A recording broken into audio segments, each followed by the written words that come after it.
এমনকি আমাদের মধ্যে নিয়ামত এবং গজবের কনসেপ্টও ক্লিয়ার নয়। ফুলদলি সাহেব কিবলা রহমতুল্লাহি আলাইহি বলেছেন, আমি ওই সময় সাহেব কিবলার কাছ থেকে শুনেছি ওইটা, যে আল্লাহর নিয়ামত আর আল্লাহর গজব, আল্লাহর আযাব, দুইটা দুই জিনিস নয়, একই জিনিস, কিন্তু দুইটা অনুভূতির মাধ্যমে আসে। উদাহরণস্বরূপ, আল্লাহ রাব্বুল আলামিন আসমান থেকে বৃষ্টি বর্ষণ করেন, বৃষ্টি আল্লাহর নিয়ামত কিনা?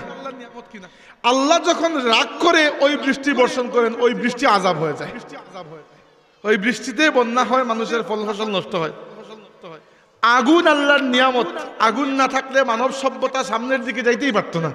আগুন এনার্জি, কিন্তু ওই আগুন যখন আল্লাহ রাগ করে দেন, ওই আগুন আপনার প্রাণ নাশের কারণ হয়ে যায়।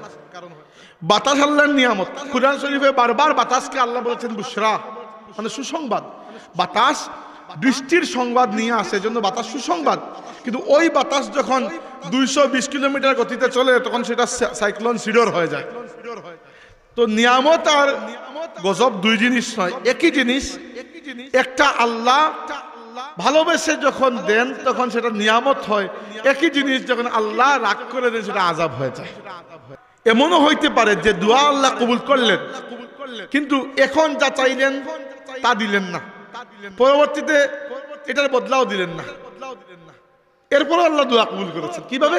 3 নম্বর সূরত হচ্ছে যে কোনো ব্যক্তি যদি দোয়া করে আর দুনিয়াতে ওই দোয়াকে যদি আল্লাহ বাহ্যিকভাবে কবুল না করেন, যা চেয়েছে তা যদি না দেন, ওই দোয়াটিকেও আল্লাহ ফেলে দেন না, ওইটাকে রেখে দেন, কিয়ামতের দিন ওই দোয়ার ওসিলায় আল্লাহ ওই ব্যক্তির গুনাহকে মাফ করে দিয়ে দেন। ওয়ারযুকহু, এবং তাকে রিজিক দান করেন, মিন হাইসু লা ইয়াহতাসিব, এমন এমন জায়গা থেকে যেখান থেকে রিজিক পাওয়ার কোনো কল্পনাও সে করে নাই। রিজিক মানে কি? আমাদের ধারণা হচ্ছে রিজিক মানে হচ্ছে শুধু খাবার, না, আল্লাহর পক্ষ থেকে যত নিয়ামত আসে সবই রিজিক। এমনকি আপনার মনের অনুভূতি রিজিক হতে পারে।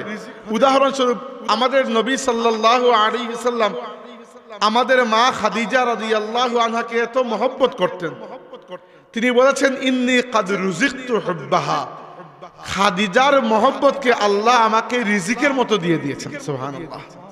তার মানে রিজিক মানে কি? রিজিক মানে হচ্ছে আপনার জীবনের বেঁচে থাকা, উন্নতি এবং কল্যাণের জন্য আল্লাহর পক্ষ থেকে যা কিছু রসদপাতি আসে সবই রিজিক। মনের মধ্যে ভয় ছিল, হঠাৎ করে ভয় সরে গিয়ে একটা প্রশান্তি আসলো, এটা রিজিক। আল্লাহ কি বলেছেন? ওয়ামান ইয়াত্তাকিল্লাহা ইয়াজআল লাহু মাখরাজা, যে তাকওয়া অর্জন করে আল্লাহ তার জন্য পথ বের করে দেন। এখন সব কথা হচ্ছে তাকওয়া মানে কি? আমাদের সমাজে তাকওয়া দ্বারা বলা হয় পরহেজগারি। ঠিক আছে, এ করতে কথাটা ভুল নয়। তাকওয়া শব্দের মূল অর্থ হচ্ছে কোনো কিছু থেকে বেঁচে থাকা। আপনারা জানেন উমর ইবনে খাত্তাব রাদিয়াল্লাহু আনহুর নাম তো শুনেছেন, ইসলামের দ্বিতীয় খলিফা। আরেকজন সাহাবীর নাম হয়তো অনেকেই শুনেননি, কিন্তু শোনা উচিত।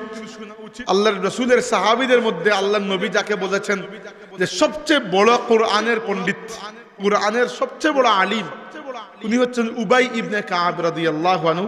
আল্লাহর নবী বলেছেন আকরাউহুম উবাই, আমার সাহাবীদের মধ্যে সবচেয়ে ভালো কারি হচ্ছে উবাই।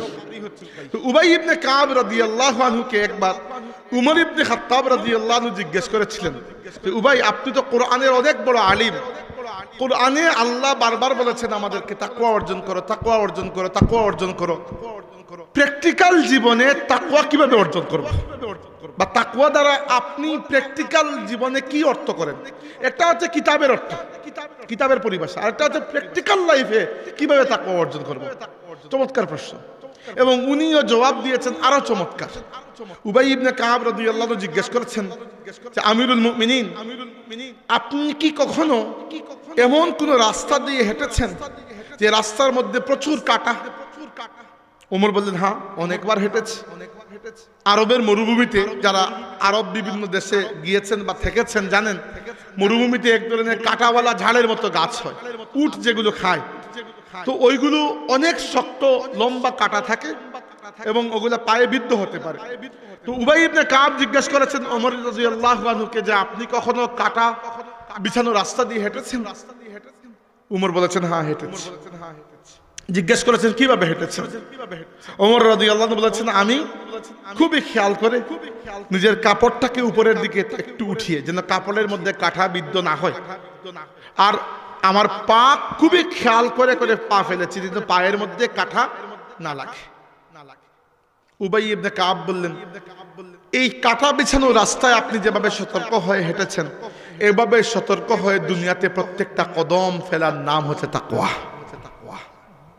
ونستغفره ونؤمن به ونتوكل عليه ونعوذ بالله من شرور أنفسنا ومن سيئات أعمالنا من يهده الله فلا مضل له ومن يضلل فلا هادي له وأشهد أن لا إله إلا الله وحده لا شريك له وأشهد أن سيدنا وسندنا ونبينا وحبيبنا وشفيعنا ووسيلتنا ومولانا محمدا عبده ورسوله صلى الله عليه وسلم. أما بعد فقد قال الله تعالى في كلامه المجيد أعوذ بالله من الشيطان الرجيم بسم الله الرحمن الرحيم ومن يتق الله يجعل له مخرجا ويرزقه من حيث لا يحتسب ومن يتوكل على الله فهو حسبه إن الله بالغ أمره قد جعل الله لكل شيء قدرا صدق الله مولانا العظيم.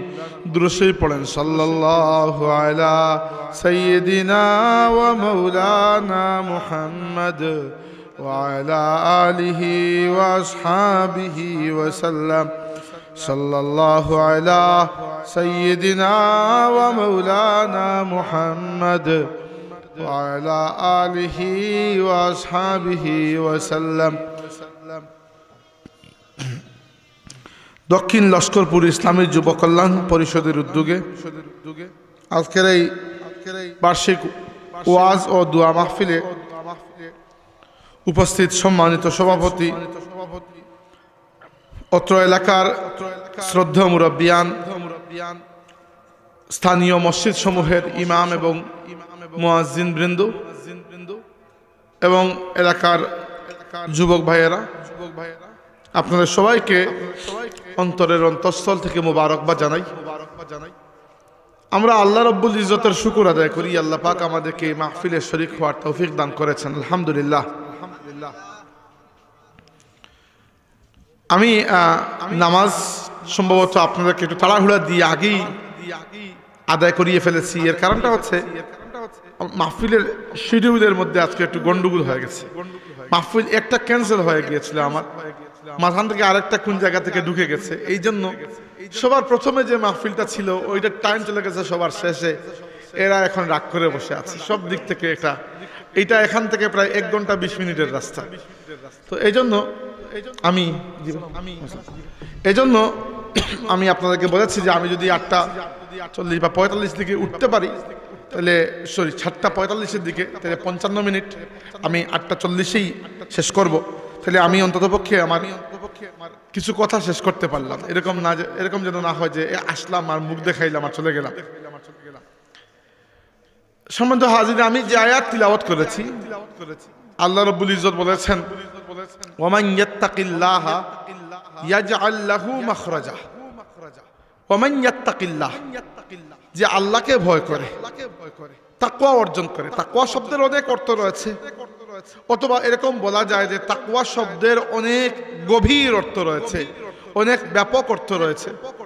কিন্তু আপাতত আমি এটা দ্বারা অর্থ করছি যে ব্যক্তি আল্লাহকে ভয় করে, ওয়ামান ইয়াত্তাকিল্লাহ, যে তাকওয়া অর্জন করে অর্থাৎ আল্লাহকে ভয় করে, ইয়াজআল লাহু মাখরাজা, আল্লাহ তার জন্য একটা না একটা রাস্তা বের করে দেন।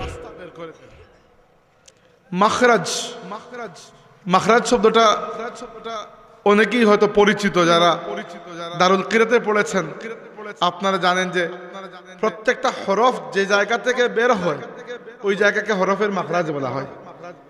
আবার মাখরাজ দ্বারা কখনো হয়তো শপিং মল বা এয়ারপোর্টে গিয়েছেন নিশ্চয়ই, বা ট্রেন স্টেশনে লেখা থাকে এক্সিট, ইমার্জেন্সি এক্সিট থাকে একটা, নরমাল এক্সিট থাকে একটা, ওই এক্সিটকে বলা হয় আরবি ভাষায় মাখরাজ। মাখরাজ মানে হচ্ছে বের হওয়ার জায়গা।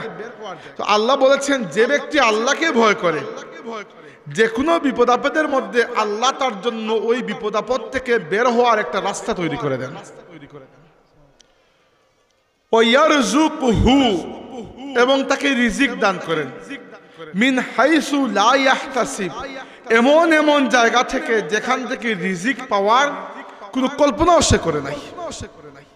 রিজিক মানে কি? আমাদের ধারণা হচ্ছে রিজিক মানে হচ্ছে শুধু খাবার, না, আল্লাহর পক্ষ থেকে যত নিয়ামত আসে সবই রিজিক। এমনকি আপনার মনের অনুভূতি রিজিক হতে পারে। উদাহরণস্বরূপ আমাদের নবী সাল্লাল্লাহু আলাইহি ওয়াসাল্লাম আমাদের মা খাদিজা রাদিয়াল্লাহু আনহাকে এত মহব্বত করতেন, তিনি বলেছেন ইন্নী কাদ রুজিকতু হুব্বাহা, খাদিজার মহব্বতকে আল্লাহ আমাকে রিজিকের মতো দিয়ে দিয়েছেন। সুবহানাল্লাহ। তার মানে রিজিক মানে কি? রিজিক মানে হচ্ছে আপনার জীবনের বেঁচে থাকা, উন্নতি এবং কল্যাণের জন্য আল্লাহর পক্ষ থেকে যা কিছু রসদপাতি আসে সবই রিজিক। মনের মধ্যে ভয় ছিল, হঠাৎ করে ভয় সরে গিয়ে একটা প্রশান্তি আসলো, এটা রিজিক। আমি গতকাল থেকে খুব পেরেশানির মধ্যে ছিলাম একটা বিষয় নিয়ে জার্মানিতে। তো আজকে কিছুক্ষণ আগে আমার ফ্যামিলি ফোন দিয়ে বললেন যে এটা কাজ হয়ে গেছে। তারা বলেছিল আমি গিয়ে স্বাক্ষর না দিলে এটা হবে না। আমি তো এখন জার্মানিতে হুট করে যেতেও পারবো না। তো আমার ফ্যামিলি আজকে অফিসে গিয়েছিলেন, তিনি একটু আগে আমাকে মেসেজ করেছেন ওই বাড়িতে যখন আমি বসাছিলাম, যে তারা বলেছে আমি স্বাক্ষর দিলে তোমার পক্ষ থেকে হয়ে যাবে।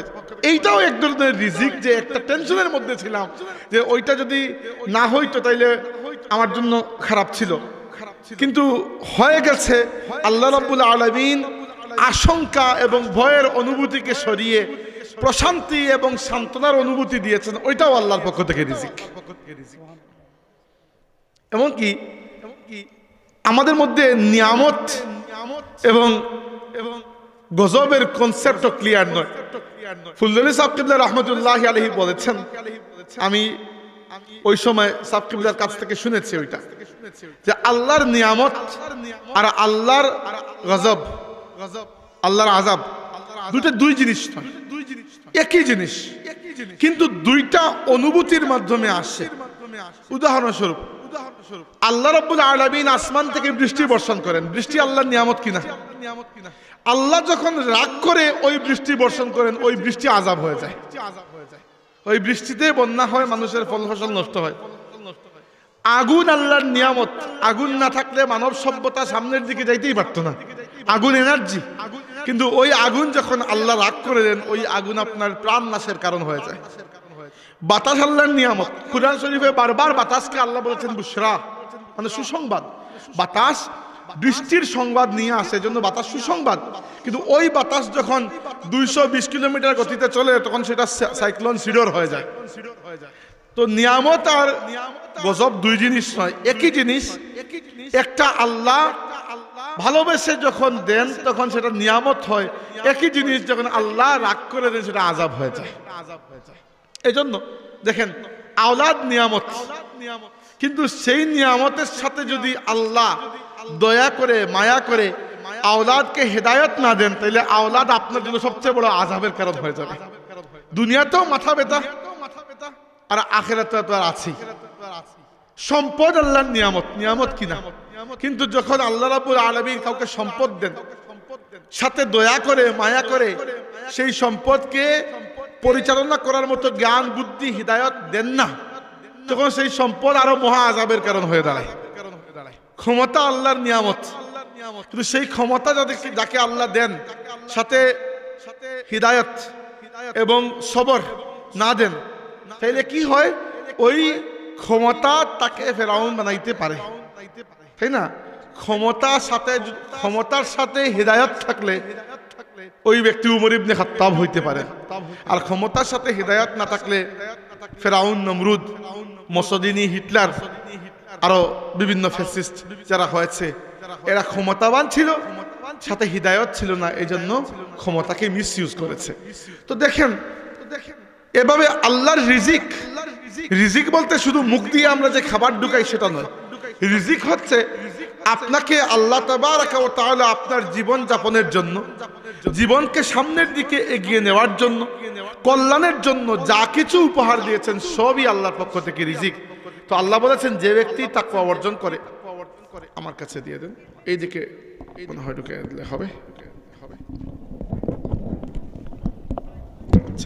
তাইলে যে ব্যক্তি আল্লাহ তাবারাকা ওয়া তাআলাকে ভয় করে, ওমান ইয়াত্তাকিল্লাহ, যে আল্লাহকে ভয় করে, ইয়াজআল লাহু মাখরাজা, আল্লাহ তার জন্য একটা পথ বের করে দেন, ওয়া ইয়ারযুকহু মিন হাইসু লা ইয়াহতাসিব, এবং তাকে এমন জায়গা থেকে রিজিক দেন যে জায়গা থেকে রিজিক পাওয়ার কল্পনাও সে করে নাই। এরপরে কি বলেছেন? ওয়ামান ইয়াতাওয়াক্কাল আলাল্লাহি ফাহুয়া হাসবুহ, যে আল্লাহর উপর তাওয়াক্কুল করে, ওয়ামান ইয়াতাওয়াক্কাল আলাল্লাহ, যে আল্লাহর উপর তাওয়াক্কুল করে, ফাহুয়া হাসবুহ, তার জন্য আল্লাহ যথেষ্ট। ইন্নাল্লাহা বালিগু আমরি, আল্লাহ তার প্রত্যেকটা কাজকে সম্পাদন করেই দেবেন। এরপরের আয়াতটা খুবই গুরুত্বপূর্ণ, কাদ জাআলাল্লাহু লিকুল্লি শাইইন কদরা, কিন্তু আল্লাহ প্রত্যেকটা জিনিসের জন্য একটা নির্ধারিত মাপকাঠি রেখে দিয়েছেন। আপনি চাইলেন, আর আপনার চাওয়ায় যদি সবকিছু হয়ে যায়, সমাজে অনেক সময় বিশৃঙ্খলা দেখাতে পারে, তাই না? সমাজে অনেক সময় বিশৃঙ্খলা দেখাতে, এখন যদি একটা ডাকাত বা একটা চোর চুরি করতে বের হওয়ার আগে আল্লাহর কাছে দোয়া করে যে আল্লাহ তৌফিক দাও, ভালো করে যেন ডাকাতি করে আসতে পারি, আর আল্লাহ যদি তার দোয়া শুরু তৌফিক দিয়ে দেন, তাহলে দেখা গেল তার জন্য ক্ষতিকর হয়ে যাচ্ছে এটা। তো সবার দোয়া আল্লাহ রাব্বুল আলামিন কবুল করেন না, এর কারণ এটা নয় যে আমাদের রব কঞ্জুস কৃপণ, না, নাউজুবিল্লাহ। আমাদের রব দাতা, আমাদের রবের দেওয়ার হাত প্রশস্ত, কিন্তু আমাদের রব তাবারাকা ওয়া তাআলা সেই বিষয়গুলোও জানেন যেগুলো আমরা জানি না। এজন্য তিনি রাব্বুল আলামিন শুধু সৃষ্টিকর্তা নয়, যে সৃষ্টি করে তিনি বাদ দিয়ে দিয়েছেন, তিনি নিজে তার তত্ত্বাবধানে এই জাহানকে পরিচালনা করছেন। এই জন্য মাঝে মধ্যে আমাদের দোয়া কবুল যে হয় না, ওটা আমাদের জন্য ভালো। আল্লাহর নবী বলেছেন যে এই উম্মতের প্রত্যেকটা দোয়া কবুল হয়, তবে বিভিন্ন সুরতে হয়, সব সময় আপনার নিয়মে হয় না। এজন্য আপনি মনে করছেন হয়তো আপনার দোয়া কবুল হচ্ছে না। নইলে এক ব্যক্তি যতক্ষণ পর্যন্ত আল্লাহর উপর ভরসা করে দোয়া করবে, তার দোয়া নিশ্চিতভাবে কবুল হবে। তবে দোয়া কবুল হয় তিনটা সুরতে।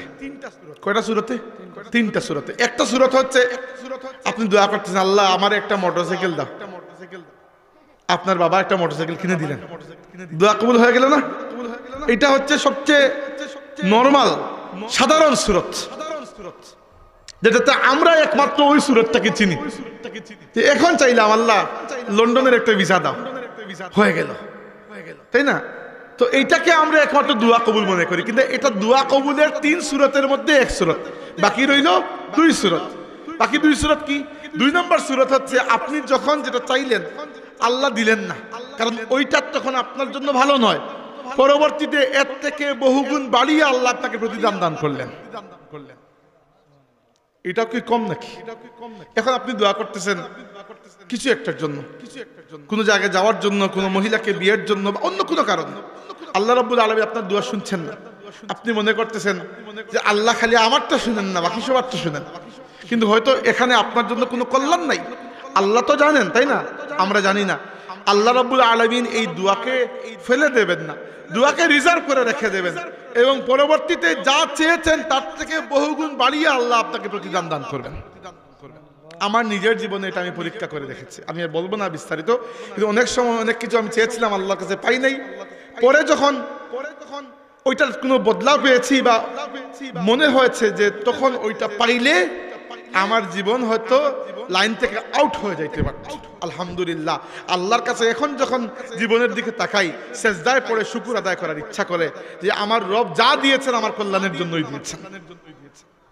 3 নাম্বার, এমনও হইতে পারে যে দোয়া আল্লাহ কবুল করলেন, কিন্তু এখন যা চাইলেন তা দিলেন না, পরবর্তীতে এটার বদলাও দিলেন না, এরপর আল্লাহ দোয়া কবুল করেছেন। কিভাবে?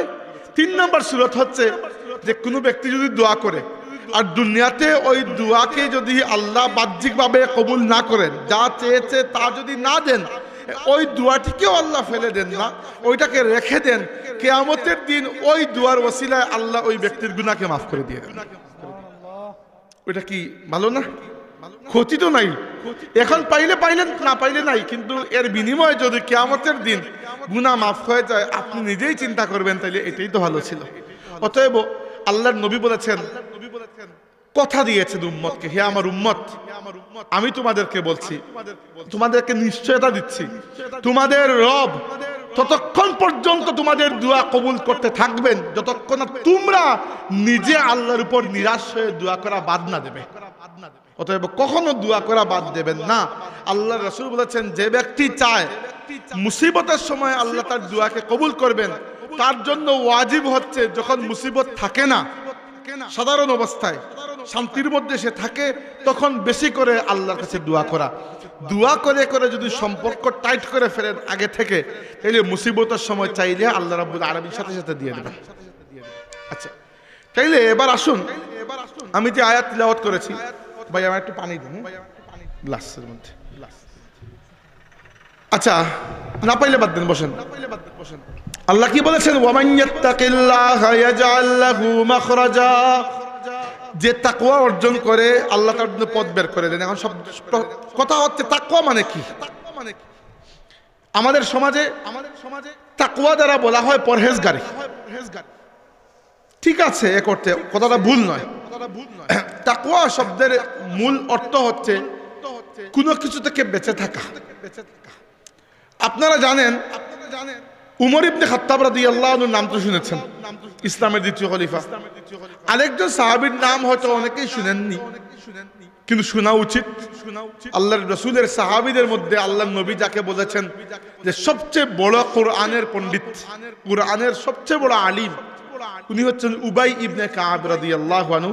আল্লাহর নবী বলেছেন, আকরাউহুম উবাই, আমার সাহাবীদের মধ্যে সবচেয়ে ভালো কারি হচ্ছে উবাই। তো উবাই ইবনে কাব রাদিয়াল্লাহু আনহুকে একবার উমর ইবনে খাত্তাব রাদিয়াল্লাহু আনহু জিজ্ঞেস করেছিলেন যে উবাই, আপনি তো কোরআনের অনেক বড় আলিম, কোরআনে আল্লাহ বারবার বলেছেন আমাদেরকে তাকওয়া অর্জন করো, তাকওয়া অর্জন করো, তাকওয়া অর্জন করো। প্র্যাকটিক্যাল জীবনে তাকওয়া কিভাবে অর্জন করব, বা তাকওয়া দ্বারা আপনি প্র্যাকটিক্যাল জীবনে কি অর্থ করেন? একটা হচ্ছে কিতাবের অর্থ, কিতাবের পরিভাষা, আর একটা হচ্ছে প্র্যাকটিক্যাল লাইফে কিভাবে তাকওয়া অর্জন করব। চমৎকার প্রশ্ন, এবং উনিও জবাব দিয়েছেন আরো চমৎকার। উবাই ইবনে কাব রাদিয়াল্লাহু আনহু জিজ্ঞেস করেছেন যে আমিরুল মুমিনিন, আপনি কি কখনো এমন কোন রাস্তা দিয়ে হেঁটেছেন যে রাস্তার মধ্যে প্রচুর কাঁটা? ওমর বললেন, হ্যাঁ, অনেকবার হেঁটেছি। আরবের মরুভূমিতে, যারা আরব বিভিন্ন দেশে গিয়েছেন বা থেকেছেন জানেন, মরুভূমিতে এক ধরনের কাঁটাওয়ালা ঝাড়ের মতো গাছ হয়, উট যেগুলো খায়। তো ওইগুলো অনেক শক্ত লম্বা কাঁটা থাকে এবং ওগুলা পায়ে বিদ্ধ হতে পারে।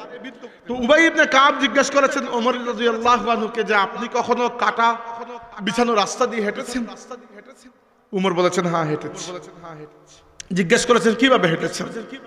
ওমর রাদিয়াল্লাহু আনহু বলেছেন, আমি খুবই খেয়াল করে নিজের কাপড়টাকে উপরের দিকে একটু উঠিয়ে, যেন কাপড়ের মধ্যে কাঁটা বিদ্ধ না হয়, আর আমার পা খুবই খেয়াল করে করে পা ফেলেছি যেন পায়ের মধ্যে কাঁটা না লাগে।